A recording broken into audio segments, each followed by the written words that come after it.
شارەزایان سیستەمی فرەبازنایی دەرفەتی ساختەکاری لە هەڵبژاردن کەم دەکاتەوە. چەندین ساڵە لە هەرێمی کوردستان سیستەمی یەکبازنایی بۆ هەڵبژاردننی پەرلەمانی کوردستان جێبەجێ دەکرێت. ئەمەش سەرەڕای ئەوەی کە ئەو پرۆسەیە لە عێراق ئێستا کاری پێناکرێ، بەڵکو سیستەمی فرەبازنایی بۆ هەڵبژاردن جێبەجێ دەکرێت.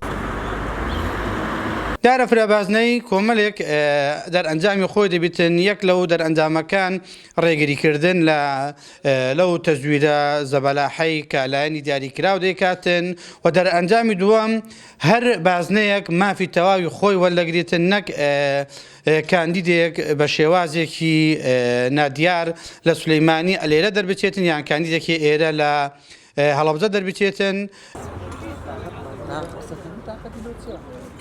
یەکێتی نیشتیمانی کوردستان و زۆرینە لایەنە سیاسیەکانی هەرێمی کوردستان ئێستا هەوڵەکانیان چڕ کردوتەوە بۆ هەمواری یاسای هەڵبژاردن، گۆڕینی سیستەمی یەکبازنایی لە هەرێمی کوردستان بۆ فرەبازنایی.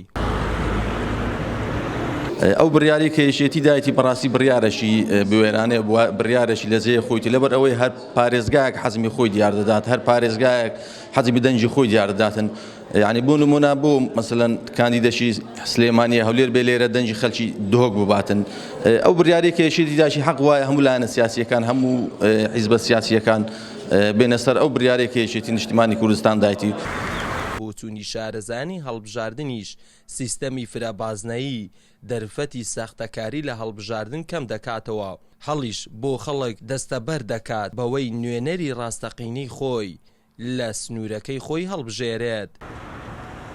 یەکێتی نیشتیمانی کوردستان پێی وایە سیستەمی تاکبازنەیی نادادپەروەریە و بە پێویستیشی دەزانیت هەڵبژاردننی پەرلەمانی کوردستان بکرێتە فرەبازنەیی، چونکە دەرفەتی ساختەکاری لە هەڵبژاردن کەم دەکاتەوە و ئێستاش زۆرینەی لایەنە سیاسیەکانی هەرێمی کوردستان جگە لە لایەنێکی دیاریکراو لەگەڵ پرۆسەی فرەبازنەین.